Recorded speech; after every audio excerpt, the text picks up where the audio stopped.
நீ யாரியா உங்ககிட்ட நான் வந்து காட்ட வேண்டிய அவசியம் எனக்கு என்ன? நான் பேசும் 1000 பேசிக்கிறேன் சீமான். இல்ல திமுகவுக்கு எதிராக ஓட்டு கேட்கணும் அப்படிங்கிறதுக்காக தான் நீங்க நாம் தமிழருக்கு ஆதரவா பிரச்சாரம் பண்றீங்க. இந்த தேர்தலுங்கிறது நாம் தமிழர் வேட்பாளர் வெற்றியா திமுக வேட்பாளர் வெற்றியாங்கிறதுலாம் பிரச்சனையே இல்லை. இது வந்து சித்தாந்த போட்டி.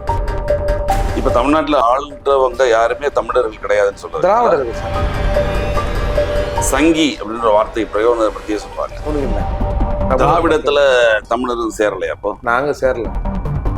பிஆரை தவறாக பேசுபவர்களை பெயரை கூட நான் உச்சரிக்க விரும்பவில்லை அப்படின்னு முதல்வர் ரொம்ப வருத்தப்பட்டு சொல்றாரு. அதான் சொல்லியிருக்காருல, உதிரிகள். உதிரியை பத்தி ஏன் பயப்படுறீங்க? தமிழகத்துக்கு ஒரு ஆபத்தான விஷயமா அவங்க காவி உள்ள வந்துருமோ அப்படின்னு பயப்படுற நேரத்துல காவிய முதல்ல வந்து கூட்டு வந்தது நீங்க தானே.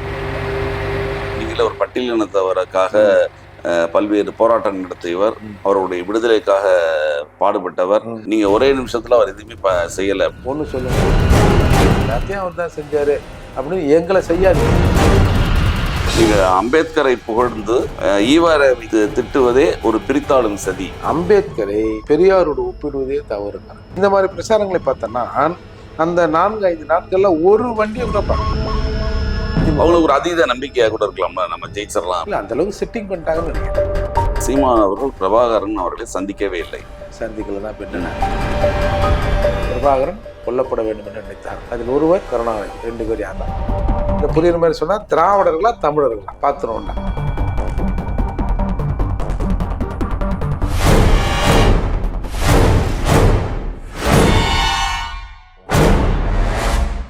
வணக்கம், இது ப்ராம்ப்ட்லி நியூஸ் தமிழ் நேர்காணல் நிகழ்ச்சி. இன்றைய நிகழ்ச்சியில் கலந்து கொண்டு தன்னுடைய கருத்துக்களை தெரிவிப்பதற்காக வழக்கறிஞரும் புரட்சி தமிழகம் கட்சியினுடைய தலைவருமான ஏர்போர்ட் மூர்த்தி அவர்களை சந்திக்கவிருக்கிறோம். வணக்கம் சார். இப்போ ஈரோடு இடைத்தேர்தலில் நீங்க நாம் தமிழருக்கு ஆதரவாக பிரச்சாரம் செய்தீங்க. மேடையிலேயே தொடர்ந்து கலந்து கொண்டீங்க. 2-3 நாட்கள் பிரச்சாரத்தையும் கலந்து கொண்டீங்க.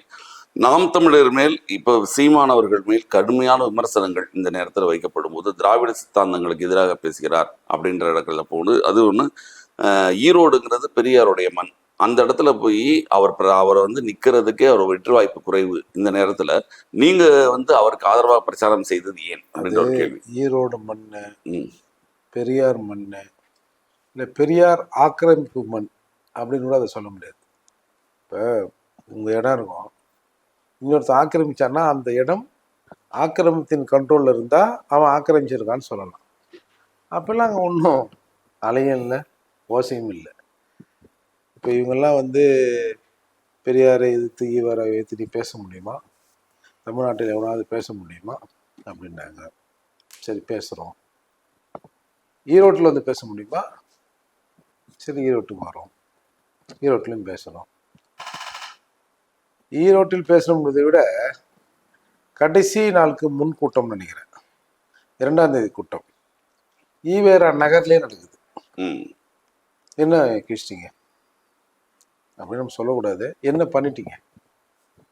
ஆக சும்மா ஒரு பொய் பிம்பத்தை வைத்து இந்த பூச்சாண்டி காட்டுற வேலை இதெல்லாம் வச்சுக்கூடாது, புரிஞ்சுதா? அப்படி இல்லைன்னா வந்து எவ்வளோ நீங்கள் சொல்கிறீங்களே அது பெரியார் மண்ணுன்னு, அந்த மண்ணில் தான்டா போய் எல்லாரும் கால்நடையாக நடந்து ஓட்டு கேட்டோம், வண்டியில் கேட்டோம். இன்றைக்கு நாம் தமிழர் பிள்ளைகள் தான் எல்லா பக்கமும் அங்கே ஓட்டு கேட்டுன்னு தெரியுறாங்க. ஒரே ஒரு திமுக காரர்கள் கூட நான் பார்க்கல. நான் வந்து மிகைப்படுத்தலாம் சொல்லலை. நான் ஒரு 5 நாட்கள் அங்கே இருந்தேன். கடைசியில் 5 நாட்களில் ஒரே ஒரு திமுக கொடி கட்டிய வாகனம், அம்மா ஓட்டை போடுங்க, அம்மா ஓட்டை போடுங்க அப்படின்னு சொல்லி கூட நான் பார்த்ததே இல்லை. சொல்லப்போனால் இந்த நம்ம தமிழா பாண்டியன் இருக்கார்ல, அவர் வண்டியை கூட நான் பார்த்தேன்.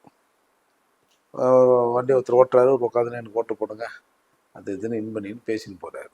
ஒரு இராணுவ வீரர், அவரோட மனைவியா என்னன்னு தெரியல, யாரோ கூட ஒரு பெண் இருந்தாங்க. மேபி மனைவியானா ஏன் சொல்லணும்னா, ஏன்னா அவர் ஒத்தையில இருக்காரு, அவரே வண்டி ஓட்டுறாரு. ஒரு அம்மா இருக்கு உள்ள, அந்த அவரோட சொந்த கார், அந்த கார் மேலே அந்த ஸ்பீக்கர்லாம் கட்டி ஓட்ட போடுங்க அப்படின்னு அந்த இராணுவ பேட்ச் கீச்செல்லாம் போட்டுன்னு யாருக்கு ஆதரவா அவர் சுயேட்சையா நிற்கிறாரு. அவர் அங்க சுயேட்சையா நிற்கிறார். நான் ஏன் சொல்ல வரேன்னா, இப்படி இந்த மாதிரி பிரச்சாரங்களை பார்த்தோன்னா அந்த 4-5 நாட்கள்ல ஒரு வண்டியை கூட பார்க்கல. அவங்களுக்கு ஒரு அதீத நம்பிக்கையா கூட இருக்கலாம்ல, நம்ம ஜெயிச்சிடலாம் அப்படின்ட்டு. இல்ல அந்த அளவுக்கு செட்டிங் பண்ணிட்டாங்கன்னு நினைக்கிறேன். அதையா நீங்க நம்பிக்கைன்னு சொல்றீங்க? அப்ப திமுக வந்து போய் ஓட்டு கேட்காம எதுவுமே செய்யாம, ஐயா திமுக பொற்கால ஆட்சி, அதுவும் பெரியாரை வந்து சொல்லிட்டாங்க, ஈவேராவை சொல்லிட்டாங்க, எல்லாரும் முடிஞ்சா ஆளுக்கு ஒரு கள்ள ஓட்டு கூட போடணும். எப்படி சாதாரண ஜனங்கள் பெரியார் மண்ணில், அந்த மண்ணில் தானே அவர்கள் பிறந்து வளர்ந்துருக்கிறார்கள். அப்பேற்பட்ட மண்ணில் வந்து ராமசாமியை சொல்லிட்டாங்க அப்படின்னு ஒரு ஓட்டுக்கு 2 ஓட்டா போடணும் அப்படின்னு இருக்கிறாங்களா? இதெல்லாம் சார் பணம் ஒரு சொல்ல தெரியுமா, வாய் இல்லைன்னா நாய் கூட ஒன்று மதிக்காது அப்படின்னு. இந்த இல்ல அப்ப அங்க போய் சேர வேண்டிய பணமா போய் சேர்ந்துருச்சு அப்படின்னு இல்ல சொல்லுவாங்களா? நான் பணம் கொடுத்துட்டாங்க, நான் ஆமா ஒன்னே 4 பேர் சொல்லுவாங்க, இவர் தான் கூட வந்து எண்ணி கொடுத்தாருமா. ஒரு தேர்தல் நிற்கிறீங்க, ஏன் நீங்க வந்து பிரச்சாரமே பண்ணாம கமுக்கமா என்ன வேலை செய்றீங்க? வேறு ஊமை கொட்டா மாதிரி இது பேர் திருட்டு வேலை இன்னும் செஞ்சுட்டு வந்து முடிக்குது பேர் அப்படின்னு இயல்பா நம்ம சொல்லுவோம்ல. அந்த மாதிரி கமுக்கமா ஏன் இருந்தீங்க? அப்போ நீங்க வந்து இந்த ஜனங்களை வந்து கல்பிரேட் ஆக்குறீங்க. காசு கொடுத்து ஏதாவது ஒன்று பண்ணி ஜெயிச்சிருவோம். இல்ல திமுகவுக்கு எதிராக ஓட்டு கேட்கணும் அப்படிங்கிறதுக்காக தான் நீங்க நாம் தமிழருக்கு ஆதரவா பிரச்சாரம் பண்றீங்களா, இல்ல நாம் தமிழரோட கொள்கைகள் உங்களை நீங்க பண்றீங்களா? இந்த தேர்தலுங்கிறது தமிழ் தேசியமா திராவிடமா, இது வந்து நாம் தமிழர் வேட்பாளர் வெற்றியா திமுக வேட்பாளர் வெற்றியாங்கிறதுலாம் பிரச்சனையே இல்லை. இது வந்து சித்தாந்த போட்டி.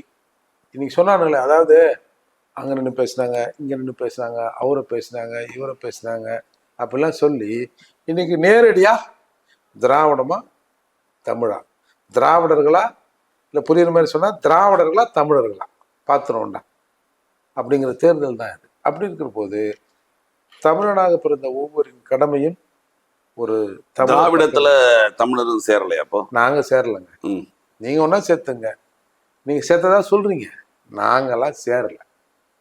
60 ஆண்டு காலம் திராவிட இயக்கத்தோட ஆட்சி தான் திராவிட மாடல் அரசுன்னே சொல்றாங்க. சரி, அந்த திராவிட மாடல் அரசு தான் தொடர்ந்து நடந்துட்டு இருக்கு. சரி, காங்கிரஸ் 1967க்கு அப்புறம் ஃபுல்லாவே திராவிட மாடல் அரசு தான். சரி. நீங்க அவங்கள திராவிடர்னு இல்ல, திராவிடர் தமிழரே இல்லைன்னு சொல்றீங்களே சார். இப்பதான் சார் என்னோட லேண்டை வந்து அவன் அபகரிச்சு வச்சிருக்கான்னு டாக்குமெண்ட் எடுத்து பார்த்தோம். டாக்குமெண்ட் எடுக்கிறதா எங்க தாத்தா பேர் இருக்கு சார். அப்ப எப்படி அவன் பேரா வச்சிருக்கான்னு இப்ப பிடுங்கி எடுக்கணும் சார். இதுல என்ன இருக்குது?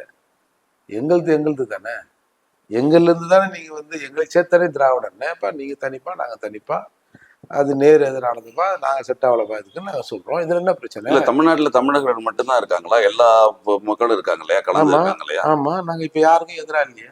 யாரையாவது சீமான் வந்து பச்சை மட்டை எடுத்து 4 பேர் வெளுக்கணுன்றாரு? தமிழ்நாட்டில் எல்லாரும் அண்ணன் தம்பியாக பழகுங்க. நாங்கள் வந்து இது தமிழ் சமூகம், தாய் சமூகம், இது நாங்கள் எல்லாரும் அண்ணன் தம்பியாக பார்க்குறோம்.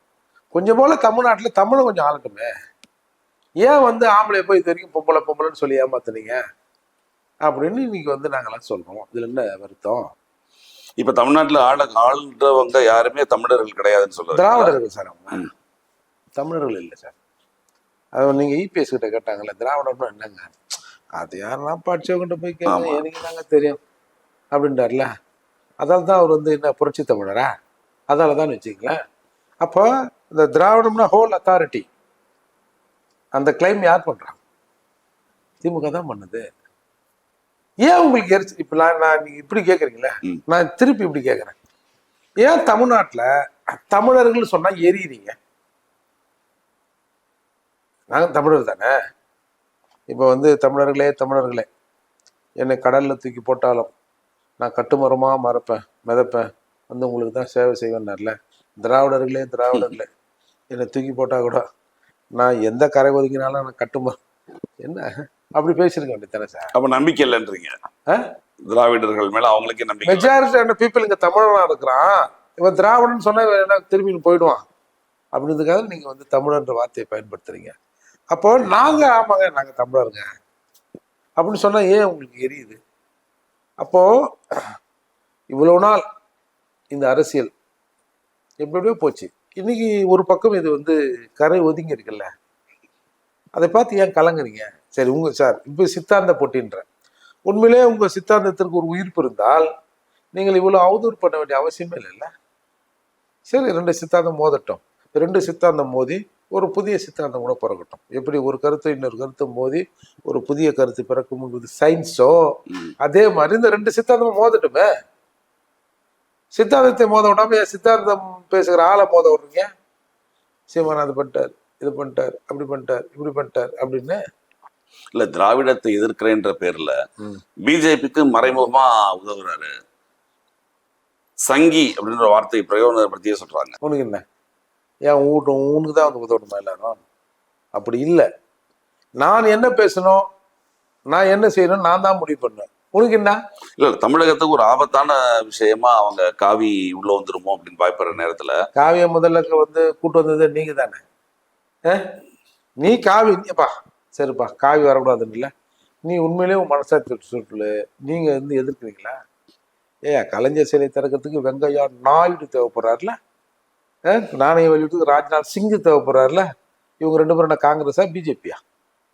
என்ன கதை விடுறீங்க? பிஜேபி உங்களுக்கு எடுத்து தான் வரணுமா? அது உங்க தலைமையில ஏறி உட்காந்துங்குது. நீங்க என்னமோ கதை விடுறீங்க. பிஜேபி ஆனா பிஜேபி வந்துடும், வந்தா போது என்ன அப்போ? எனக்கு வந்து உன்னை துறை தெரியணும், அதுக்கு நான் எந்த ஆயுதத்தையும் நான் பயன்படுத்தேன்.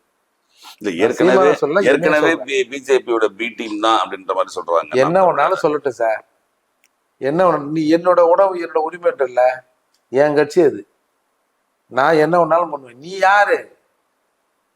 நீனா எனக்கு எஜமானா? உங்களோட எவனா கூலிப்பட இல்லை வாங்கி தன்ற எவனா இருந்தானா அவனுக்கு நீ வந்து சித்தாந்தத்தை சொல்லி, எப்பா நாளைக்கு இதை தான்ப்பா பேசணும், நாளைக்கு இது அவனை பேசணும்பா, நாளைக்கு நீ அவரை பேசுப்பா அப்படின்னு நீ வந்து அவங்களுக்கு வேலை விடு. நீ எங்களுக்கு வேலை விட்டது நீங்க எங்க எஜமானர்லாம் இல்லை. இல்ல கடந்த ஒரு 5-6-10 வருடங்களாவே ஒரு பெரியாருக்கு எதிராக தான் சீமான் போன்றவர்கள்லாம் பேசுறாங்க. ஆனா இப்ப குறிப்பிட்ட அந்த தேர்தல் நேரத்துல மிகப்பெரிய பிரச்சாரமாக அதை முன்வைக்கிறதுக்கான ஈவேராவுக்கு எதிராக சாமுவேல் பரேன்னு ஒருத்தருந்தாருங்க. நாங்களாம் அவரோட ஃபாலோவர்ஸ் தான். அதற்கு முன்னாடி நம்ம பெங்களூர் குணாயா இருக்கார்ல, அவர் இங்க இருக்க முடியாம தான் பெங்களூர்ல இருக்காரு. அவரெல்லாம் பேசாத பேச்சு சீமான் கொஞ்சம் தான் பேசியிருக்காரு. சாமுவேல் ஐயாலாம் பச்சையா பேசுவார், மைக்கில் பச்சையா பேசுவார்னா அவர் படிக்காதுன்னு நினைச்சிடாதீங்க. மதுரை அந்த என்ன கல்லூரி அது, மதுரையில் ஒரு அமெரிக்கன் கல்லூரியில் படித்தவர், டிகிரி வாங்கினவர், பச்சையா பேசுவார். திராவிடத்தை பேசினா டென்ஷன் ஆகிடுவார். அப்போல்லாம் இது பெரிய இந்த மாதிரி சோசியல் மீடியாக்கள் இல்லைன்றதால அதை வெகுவாக போய் சேரலை. அப்போ இப்போ அது சேருது. இப்போ அதற்கு எதிரான சிந்தனை வளர்ந்துருக்குன்னு அர்த்தம். அப்போ சரி, நாங்கள் அப்போ பேசும்போது எல்லாம் ஆச்சரியமா பார்ப்போம், இன்னும் அப்படி கண்ணாமண்ணான்னு பேசுகிறானோ, பெரியாரை போய் ராமசாமியை போய் அப்படின்னு பார்த்தாங்க. இப்போ நாம் சொல்லுகிற விஷயங்களை அதை தேடி அதில் பொருள் இருக்கிறது என்பதை உணர்ந்து கொள்வது இன்னைக்கு ஆண்ட்ராய்டு கை கொடுக்குறது. ஏதோ ஒன்றாலும் தேடலாம், டக்குன்னு போட்டோம்னா இப்போ அண்ணாதுரை பெரியாரை பற்றி என்னப்பா சொன்னார், இப்போ கண்ணீர் துளிகள்லாம் ஏன் கண்ணீர் துளிகள்ன்றாங்களே ஏன் அப்படின்னு இப்போ யாவன் கிளாஸ் எடுக்கிறான், எல்லாம் கூகுளில் தான் போய் தேடுறான். ஓ அப்போ கண்ணீர் துளிகள் இந்த சரிதான் போல இருக்குது அப்படின்னு ஒரு முடிவுக்கு வராங்கல்ல. அதால இந்த சித்தாந்தத்தில் ஒரு சின்ன சார் இன்னும் இல்லை ஒரு ஆதாரத்தை கேட்குறாங்க. அது வந்து அரசுடைமையாக்கப்படலை, எல்லாம் அவங்ககிட்ட தான் இருக்கு அப்படின்றாங்க. அவங்ககிட்ட தான் இருக்கு அப்படின்னு சொல்லும் போது ஆதாரம் இல்லாமல் ஏன் பேசுறாருன்ற ஒரு கேள்வி. சரி, அதுதான் நீ என்ன கோர்ட்டா ஜட்ஜா? நீ என்ன கேட்கறது? ஒருத்த பத்தி பேசும்போது அவருக்கு ஆதாரம் தேவை. அதான் சார், கேஸ் போட்டீங்களா சார்? ஆதாரம் நீதிமன்றம் பார்த்துக்குது, ஆதாரம் இல்லைன்னா நீதிமன்றம் தண்டிக்குது. உங்களுக்கு என்ன, நீங்க எப்ப ஜட்ஜ் ஆயிட்டீங்க? ஓ நீ யாரியா? உங்ககிட்ட நான் வந்து காட்ட வேண்டிய அவசியம் எனக்கு என்ன இருக்குது? நான் 1000 பேசிக்கிறேன் சீமானு, எல்லாத்துக்கும் ஆதாரம் கிட்டியா சொல்லுங்க. இந்த ஈவேரா சர்ச்சையை வேண்டுமெனே கலர்னவங்களே இவங்க தான் சார். இது திட்டமிட்டு திராவிடர்களால், இந்த அல்லக்கைகளால் அள்ளி வீசப்பட்ட அவதூறு. பெரியார் விழாவில் இன்னும் புதுசாதான் இப்பதான் சமூக நீதி காத்த ஒருவரை பற்றி ஒரு மசரம் காக்கல சார். ஏன் சார் நம்ம நாகரிகமா பேசுவோம் சார்? இல்ல சார், உங்களுக்கே நீங்களே ஒரு பட்டியலினத்தவருக்காக பல்வேறு போராட்டம் நடத்தியவர், அவருடைய விடுதலைக்காக பாடுபட்டவர், அவர்கள் சமூகத்துல சமமாக இருக்கணும் அப்படிங்கிற நிறைய பாடுபட்டவர்ன்ற அத்தனை சொல்றாங்க இல்லையா? நீங்க ஒரே நிமிஷத்துல அவர் எதுவுமே செய்யல என்ன? சரி, நீங்க இவ்வளவு வக்காலத்தாங்க, கருப்பு சட்டை வர போட்டுருக்கீங்க, ஒண்ணு சொல்லுங்களேன். என்ன மூர்த்தி, இந்த மாதிரி பெரியார் இதை வாங்கி கொடுத்ததால் தானே நீங்க இப்படி இருக்கிறீங்க, என்ன ஒரு நன்றி மறந்து இப்படி பேசுறீங்கன்னு ஒண்ணு சொல்லுங்க சார். பொதுவா எல்லாத்தையும் அவர் தான் செஞ்சாரு அப்படின்னு எங்களை செய்யாதீங்க. நீங்க செய்யற அளவுக்கு நாங்க வந்து காட்டுக்கெல்லாம் நிக்க மாட்டோம். அது அந்த தெளிவெல்லாம் இப்ப வந்துடுச்சு. என்ன செஞ்சு சொல்லு. பெரியார் ஈவே ராமசாமி என்ன செஞ்சார் பட்டியல் சமூக மக்களுக்கு? கோயில்களை கொண்டு போனாரா சொல்லுங்க.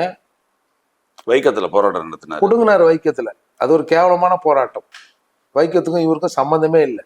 ஏதோ காங்கிரஸ் கமிட்டி தலைவராக இருக்காரு, அங்க இருந்த காங்கிரஸ் கமிட்டி தலைவர்கள் வந்து கைதாக்கப்பட்டார்கள். காந்தியடிகள் எப்பா அந்த ஆளை போக சொல்லியா அப்படின்றாரு. இவர் போறாரு. ஒரு 140 நாள் சிறையில் இருந்தார். அதெல்லாம் நம்ம மறுக்கல.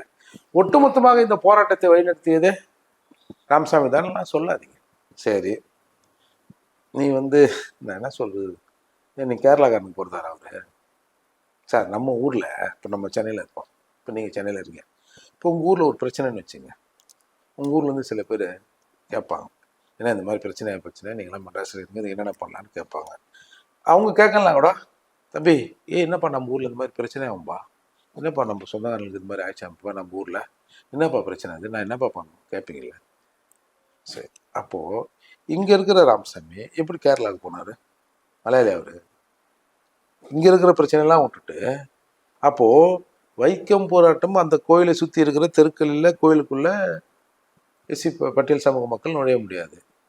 தமிழ்நாட்டில் நுழைஞ்சிருந்தோமா சொல்லுங்க? தமிழ்நாட்டில் அன்றைய காலகட்டத்தில் நாங்கள் கோயிலுக்குள் அனுமதிக்கப்பட்டோமா? ஏன் ராமசாமி இதை ஏற்று இங்கே போறாள்ல? ஒரு மீனாட்சி அம்மன் கோயில் நுழைவு போராட்டத்துக்கு ஊவே சாமிநாத ஐயரும் வந்து வைத்தியநாத ஐயரும் கக்கனு தானே இருந்தாங்க. முத்துராமலிங்க துணையோடு தானே அந்த போராட்டம் நடைபெற்றது. எங்க போன நீ? சரி சார், வரலாற்றை கூட விட்டுருங்க சார். இப்போ இங்க நம்ம விழுப்புரத்துல மேல்பாதி புடுங்க வேண்டி தானே போய், ஏன்னா கருப்பு சட்டை போட்டு அலையிறீங்களா, கம்நாட்டிங்களா, போக வேண்டி தானே.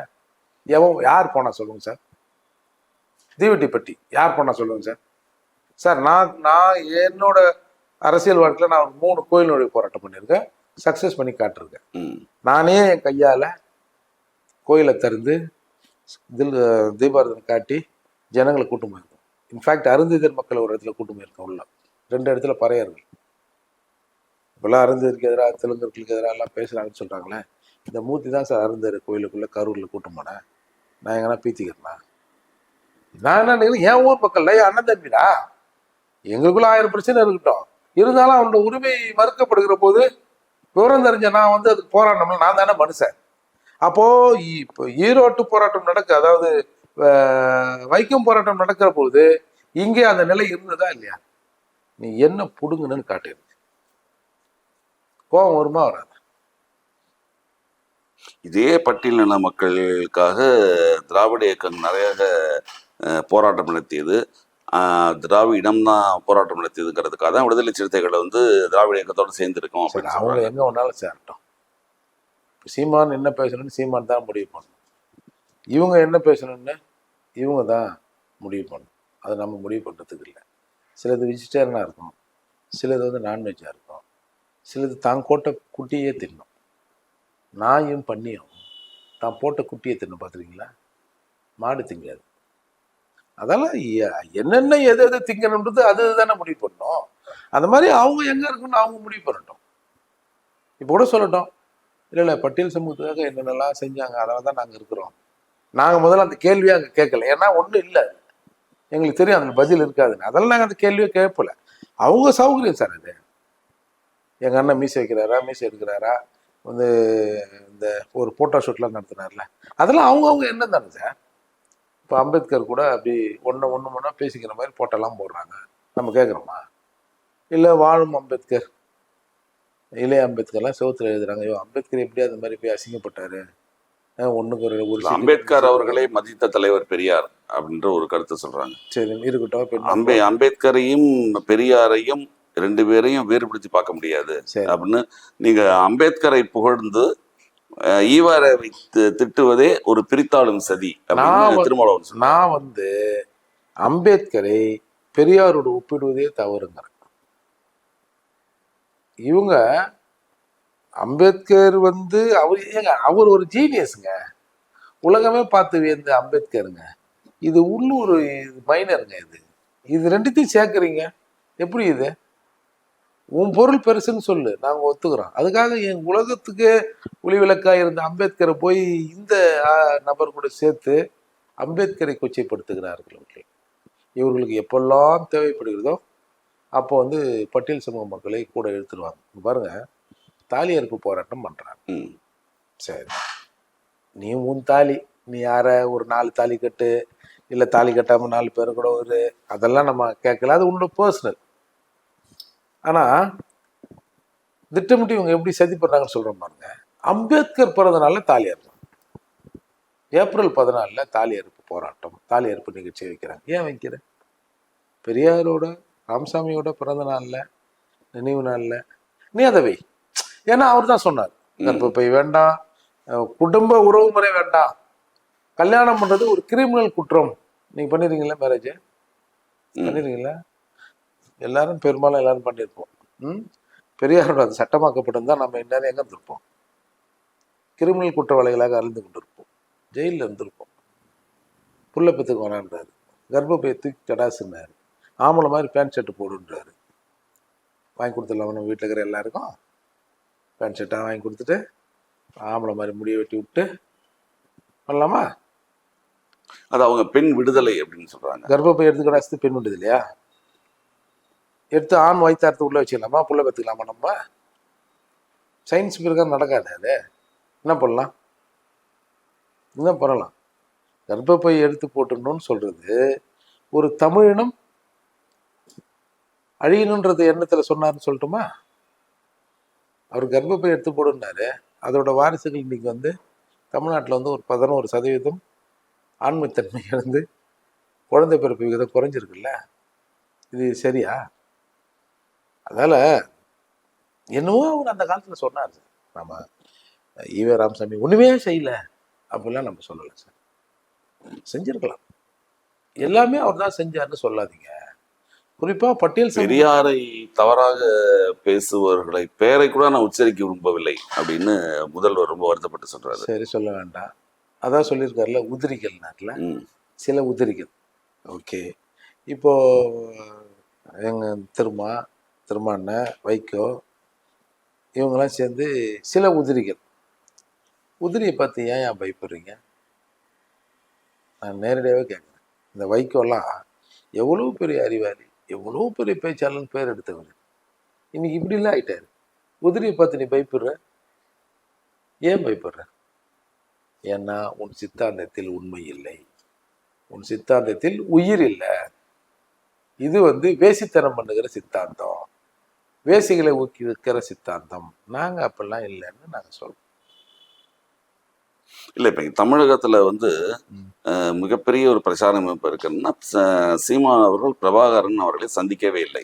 சந்திக்கல தான் பின்ன இது ஒரு மாஃபிங் செய்யப்பட்ட போட்டோ. சரிங்க சார், வைகோ அளவுக்கு சீமான் செஞ்சுட்டாரா? சரிங்க சார், சந்திக்கல சார். இப்ப என்ன சார் பிரச்சனை உங்களுக்கு? சந்திக்கல தான், பொய் தான். என்ன அப்போ பொய் தான்டா. நீங்க 1000 பொய் சொல்றீங்கல்ல, அதெல்லாம் எங்க அண்ணன் 2-3 பொய் சொல்லிட்டாரு. என்ன அப்போ உங்களுக்கு அதான் பிரச்சனையா? நான் என்ன சொல்றேன், சீமான் பிரபாகரனையும் சந்திக்கல, ராஜபக்சேவும் சந்திக்கல. போதண்டா சாமி. சீமா நான் பிரபாகரன் அவரு ஒரு அமைதி முயற்சிக்காக கூட திருமாவளவன் எல்லாரும் போய் சந்திச்சாங்கல்ல, அப்படி கூட இருந்திருக்கலாம். அமைதி முயற்சியா? அதாவது உலக நாடுகள் முழுக்க ராஜபக்சேவை போர்க்குற்றவாளியாக அறிவிக்க வேண்டும் என்று ஒரு முன்னெடுப்பு நடைபெற்றது. அப்படி ராஜபக்சே போர்க்குற்றவாளியாக அறிவிக்கப்பட்டு அவர் மீது நடவடிக்கை எடுக்கப்பட்டால் இந்த போரை நான் நடத்தலை, இந்த போரை நடத்தியது இந்தியா தான், காங்கிரஸ் தான் சொல்லிடுவார். ஏன்னா ஏற்கனவே இந்த இலங்கை இராணுவ தளபதியாக இருந்த பொன்சேகர் நினைக்கிறேன், இந்த போரை நாங்கள் நடத்தலை, இந்தியா நடத்தியது, இந்தியா தான் எங்களுக்கு என்னென்ன விஷயங்களை கொடுத்தது, இதை கண்காணித்தது இந்தியா தான் அப்படின்னு சொன்னார் இல்லை. அதால ராஜபக்சேவை இப்போ நம்ம என்னதான் இருந்தாலும் நம்ம சினேந்தக்காரனை விட்டு கொடுத்துருமா சார்? இப்போ ஒரு 2-3 பேர் போய் திருடுறாங்க சார், ஒரு பேட்ச், திருட்டு பேட்ச்னு வச்சுங்களேன். அதில் ஒருத்தன் மாட்டிக்கிறான் சார், ஏதோ ஒரு வீட்டில் போய் திருடினான் சார், மாட்டிக்கினான். வெளியில் 2 பேர் இருக்கான். என்ன நினைப்பான்றீங்க? மாட்டிக்கிட்டு விட்டுருவோம் அப்படின்னா நினைப்பான். எப்படியாவது ஒரு யாரையாவது சொல்லிக்கலையே, அவனை கொஞ்சம் வெளியே எடுங்கயா, இந்த நாய் முன்னாடி திரும்ப அதெல்லாம் சொல்லிட்டு போகுது, பழைய கிரைம் ரெக்கார்ட்லாம் வெளில வந்துரு போகுது, அதெல்லாம் எப்படியாவது உடனடியாக போய் அவனை காப்பாற்றணும் அப்படிங்கிற எண்ணம் வரும். அந்த மாதிரி தான் சார் ராஜபக்சே அவர்கள் காப்பாற்றினார்கள். அதாவதுங்க, ராஜபக்சேவை நான் எங்கேயாவது பார்க்க நேர்ந்தால், நேரில் பார்த்தேன்னா, என் மீது கொலை வழக்கு வந்தால் கூட பரவாயில்லை, அவரை கொலை செய்து விடுவேன். அப்படின்னு தமிழகம் எங்கும் பேசி கைத்தட்டு வாங்கினல்ல, வாங்கினே இல்லையா? நான் உன்னை அட்லீஸ்ட் நீ கொலை செய்ய வேணாம், போனல, ஏன் அந்த அவசியம் இல்லை சார்? நான் இந்த மாதிரி ஐயா கலைஞர் ஐயா, ஐயா கலைஞர் ஐயா, நான் இந்த மாதிரிலாம் மேடையில் பேசிலாம் இங்கே கைத்தட்டலாம் வாங்கிட்டேன், நான் தான் வந்து பிரபாகர் இங்கே கதை விட்டுனுக்கிறேன், அதெல்லாம் நான் போனால் நல்லா இருக்காதுங்க, வேற யாருன்னா அனுப்புங்க அப்படின்னு சொல்லியிருக்கலாம்ல. போயிட்டு சரி போனார் பிரபாகர். அதாவது ராஜபக்சேவோடு நான் கை கொடுக்க இல்லை, ராஜபக்சே டிஆர் பாலு 2 பேருக்கு தாண்டி அந்த பக்கம் நின்றுந்தார். அவரா எல்லாரும் தள்ளின்னு வந்து வா மாப்பிள்ளன்னு என்கிட்ட கையை கொடுத்தாரு. நானும் ஒரு நாகரிகம் கருதி ஹேம் சிரிச்சேன் அப்படின்னு மேடையெல்லாம் பேசினாரு. நம்மளும் பார்த்தோம். ஒரு வேளை அவனே வந்திருப்பானோ? அதுவும் இது இன்னொரு டைலாக் வேற, நீங்கள் பிரபாகரனோட இருந்திருந்தா நீங்களும் செத்துருப்பீங்க. நான் வந்து நாகரிகம் வருது, யா நீ பிரபாகரன் செத்துட்டான்னு ஒருத்தன் சொல்றான், நீ ஒரு ரியாக்ஷன் பண்ணுவானா? சார் தமிழ்நாட்டில் பிரபாகரோட மரண செய்தி, இவர் வந்து இறந்துட்டாரு அப்படின்னு ஒரு செய்தியை காட்டுறாங்க சார். தமிழ்நாட்டில் எங்கேயாவது ஒரு சின்ன அசம்பாவிதம் நடக்குமா? நடந்திருக்கா? எங்கள் அமைப்பு ஆச்சு, நாங்கள் சிறைக்கு போனோம். சிட்டி சென்டரில் இன்றைக்கி போய் பாருங்க, லைஃப் ஸ்டைல் பெரிய கண்ணாடி இருக்கும், அந்த கண்ணாடி காணாமல் போச்சு. அங்கே இருக்கிற ஒரு பெரிய உயர் அதிகாரி என்னை கூப்பிட்டு, மூர்த்தி ஒரு கத்தி எடுத்து நீ என் நெஞ்சில் குத்திருக்கலாம். ஏங்க இப்படி சொல்கிறீங்க? என்ன இல்லை, நீ ஒரு கத்தி எடுத்து என் நெஞ்சில் குத்திருக்கலாம். தமிழ்நாடு முழுக்க எங்கேயாவது ஒரு சின்ன அசம்பாவிதம் நடந்ததா? நீ என்னோட லிமிட்டில் இந்த மாதிரி பண்ணிட்டுற அப்படின்னு சொன்னார். அப்புறம் நான் அதுக்கு என்ன சொல்கிறது சார்? என்னவோ அந்த ஒரு எங்கள் அண்ணன் உணர்ச்சியில் அது இல்லை இல்லை, எங்கள் எல்லா இடத்துலையும் நடந்து நீ நடந்துருந்தா பரவாயில்ல அப்படின்னு சொன்னார்.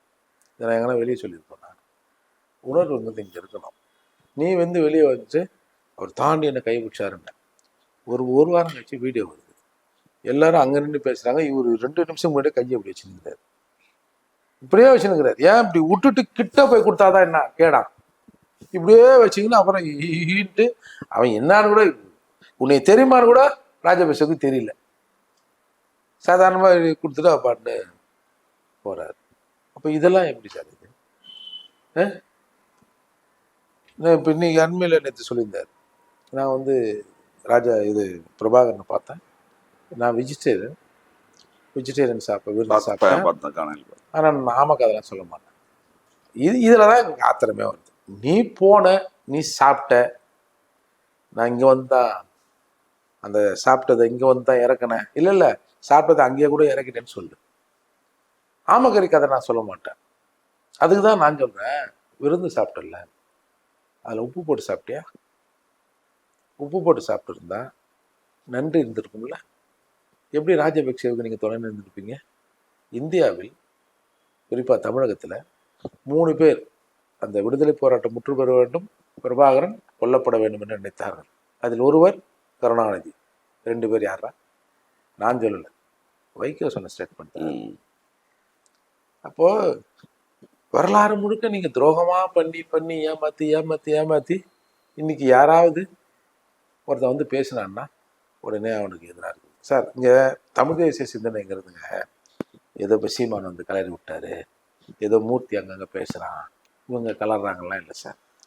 நீங்கள் அதை நோட் பண்ணியிருப்பீங்க, டீ கடையில் காலையில் மூஞ்சி கிஞ்சி கழுவாமல் ஒரு கையிலோடு வருவோம், ஒரு சொம்பு எடுத்துன்னு ரொம்ப நேரம் கொஞ்சம் நிற்க வச்சிட்டான்னு வச்சுக்க, இல்லை டீ கொஞ்சம் தண்ணியாக இருந்துன்னு வச்சுக்க, இவன் பேசுவான், ஏய் ஒரு வார்த்தையை சொல்லு, எங்கேருந்து எங்கே வந்து என்னடா வேலை காட்டுற, இருங்கடா உங்களை ஒரு நாளைக்கு நான் வச்சுக்கிறேன் அப்படின்னு சொல்லுவோம்.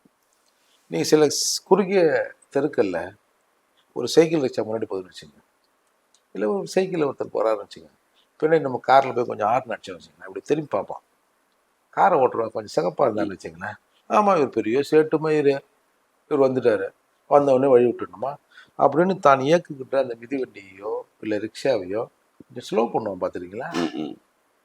அதுதான் சார் தமிழ் தேசியம். இது எல்லார் உள்ளத்திலும் இருக்குது.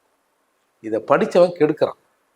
இது இல்லை தமிழ் தேசியம், அது இது உலக அரசியல், அதை இதை பேசி குழப்புறான். ஏன்னா இவனுக்கு தெரியும் இந்த தமிழ் தேசிய அரசியல் இங்கே வந்துட்டா தமிழர்களை ஏமாற்ற முடியாதுன்னு எல்லாருக்கும் தெரியும். தமிழர்களை ஏமாற்றி ஒரு செட்டு வாழ்ந்துங்குது, அந்த செட்டு கூட நம்ம கூட நின்று கழுவி குடிச்சிக்கிட்டு ஏதோ வயிற்ற ரொப்புறோம் அப்படின்னு இவர்கள் இதற்கு பக்கபலமாக இருக்கிறார்கள். சரி, சீமான் பேசுறாரு, பேசுறமே ஏப்பா பேசத்தானப்பா உங்களுக்கு வந்து ஆட்டோவில் மீட்டரில் ஒரு மாதிரி காசு வந்து நேக்குது, பேசுமே நல்லது தானே. அப்போ நீங்கள் சீமானை வாழ்த்தணும்ல. சீமானு இந்த மூர்த்தி மாதிரி ஆளுங்கெல்லாம் பேசுவதாயா அப்பா, நாளைக்கு இந்த உதிரிகள்னு கொஞ்சம் பேசி விடுங்க, 2 3 உதிரிகள் பேசுகிறாங்க, எப்படிங்க சும்மா வந்து சேர்ந்துடும், பார்த்து நான் கொடுப்பாத, ஸ்பெஷல் பேமெண்ட் ஒன்று கொடுப்பா, வயிறு வளருதுல்ல உங்களுக்கு. அப்போ உங்களுக்கு நாங்கள் வயிறை வளர்த்து வைக்கிறதுக்கு நாங்கள் உதவுறோம்ல, நீங்கள் எங்களுக்கு நன்றி தானே சொல்லணும். ஏன் எங்களை திட்டுறீங்க? அதால மாற்றி பேசுங்க. மிக்க நன்றி. தமிழகத்துடைய அரசியல் நடப்புகள் மற்றும் ஈரோடு இடைத்தேர்தலில் உங்களுடைய பிரச்சாரம், எதற்காக அந்த பிரச்சாரம், நாம் தமிழருக்கு எதற்காக உங்களுடைய ஆதரவு, இவற்றை பற்றி எங்கள் விளக்கி கூறியதுக்கு நன்றி. நிகழ்ச்சியில் வந்து கலந்து கொண்டு தங்கள் கருத்துக்களை தெரிவித்ததற்கு நன்றி.